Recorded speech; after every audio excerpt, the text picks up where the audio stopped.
존경하는 국민 여러분, 그리고 언론인 여러분, 저는 나경원 의원입니다. 또 우리 서명옥 의원님 함께 이 자리에 계십니다.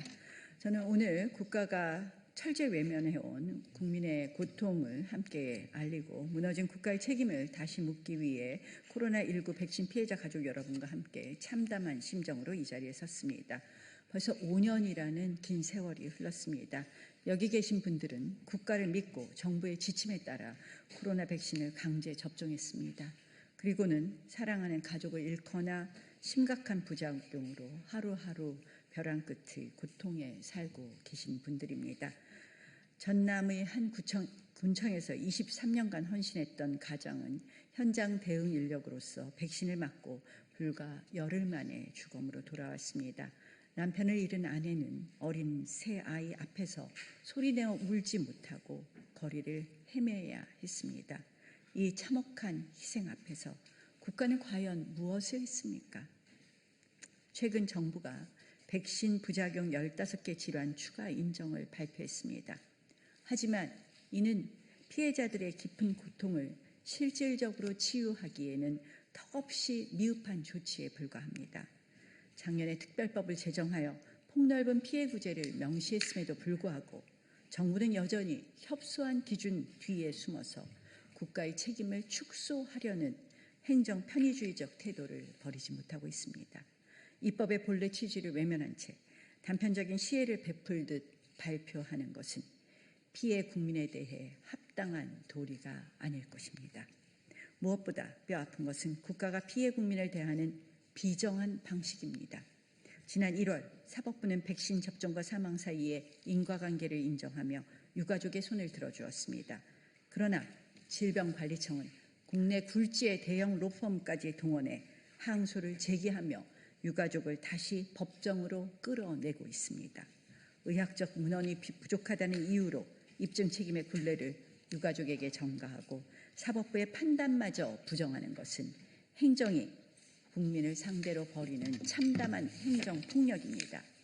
심지어 김민석 국무총리는 항소를 통해 기준을 정리하는 것이 도움이 필요할 것이라며 특별법의 피해 구제 의지를 스스로 훼손했습니다.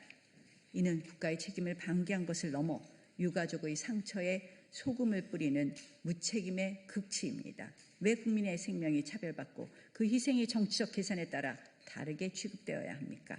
이재명 대통령께 엄중히 묻고 또 강력히 촉구합니다. 유가족들의 절절한 호소를 더 이상 외면하지 마십시오. 국가가 강제한 백신 접종의 피해를 국가가 끝까지 책임지지 않는다면 앞으로 어떤 국민이 위기 상황에서 정부를 신뢰하겠습니까? 당장 질병청의 명분 없는 항소를 즉각 철회하십시오. 그리고 국가적 재난 상황이라는 특수성에 걸맞는 포괄적 인과성 인정 기준을 즉각 도입해 주십시오. 저희는 피해자들의 정당한 권리가 보장되고 국가가 그 책임을 온전히 다할 때까지 끝까지 함께하겠습니다. 이제 누구보다도 뼈저린 고통의 시간을 견뎌오신 코로나 백신 피해자 가족협의회 입장 발표가 있겠습니다. 여러분들께서 관심을 가져주셔야지 국가가 변합니다. 이재명 정부가 변합니다. 코로나19 백신 가족협의회 장성철 부회장입니다. 존경하는 국민 여러분, 그리고 언론인 여러분, 코로나19 백신 추가 인과성 인정에 대한 정부의 대응을 강력히 규탄하고 보다 책임있는 자세와 실질적인 대책 마련을 촉구하기 위해 이 자리에 섰습니다. 코로나19라는 전례 없는 감염병 위기 속에서 정부는 백신 접종을 국가적 재난 대응의 핵심 수단으로 추진하였습니다. 당시 상황은 개인의 선택을 넘어 공동체의 안전을 위한 집단적 참여가 요구되는 국가적 재난 상황이었습니다. 이러한 맥락에서 백신 접종 이후 발생한 부작용과 피해에 대해서는 보다 폭넓고 포괄적인 인과성 인정이 이루어졌어야 마땅합니다. 그럼에도 불구하고 정부와 질병관리청은 여전히 과학적, 의학적 근거 부족을 이유로 피해자들의 고통을 외면해 왔습니다. 팬데믹이라는 특수한 상황과 제한된 데이터 환경을 고려하지 않은 채 지나치게 경직된 기준을 적용하여 수많은 피해자들이 적절한 보상과 지원을 받지 못하고 있습니다. 특히 특별법이 제정된 이후에도 이러한 태도는 크게 달라지지 않았습니다. 특별법 취지에 맞는 피해자 구제와 국가 책임 인정에 있음에도 불구하고 실제 운영에 있어서는 여전히 협소한 인과성 판단 기준이 유지되고 있습니다. 이는 입법 취지를 훼손하는 것이며 피해자와 유가족에게 또 다른 고통을 안겨주는 것입니다.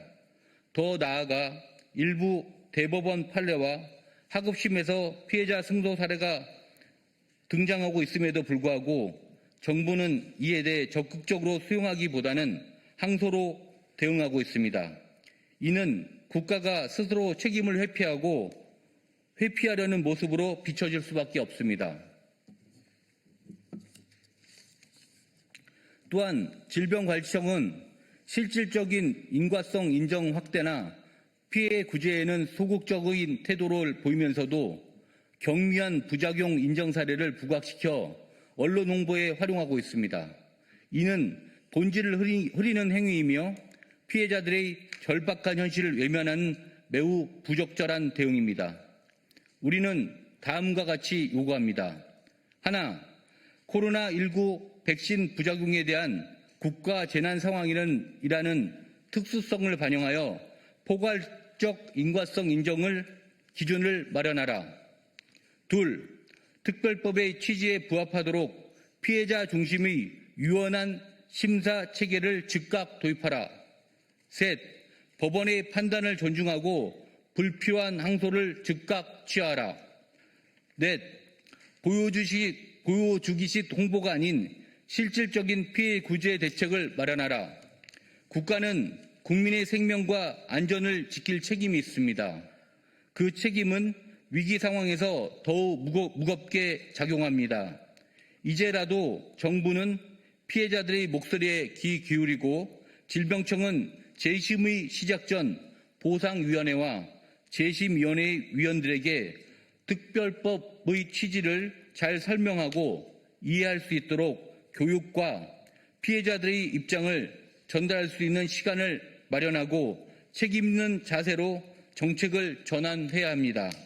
우리는 피해자들의 사랑하는 가족과 형제, 자매들의 억울한 죽음과 인과성이 인정을 받고 보상받을 때까지 함께 끝까지 싸울 것입니다. 감사합니다. 그냥 제가 드리고 싶은 마지막 말씀은 이 말씀 드리고 싶습니다. 저희가 얼마 전에 세월호를 기억하면서 세월호 희생자에 대해서 다시 생각을 했습니다. 저는 이 정부가 어떻게 국민의 목숨을 그때그때 다르게 생각하나 이런 생각을 합니다. 어떻게 보면 국가의 책임을 가장 강력히 물어야 하는 것이 코로나 피해자들입니다. 그들은 정말 선량하게 국가를 믿고 강제 접종했습니다. 제발 호소드립니다. 국민의 생명, 국민의 목숨을 차별하지 마십시오.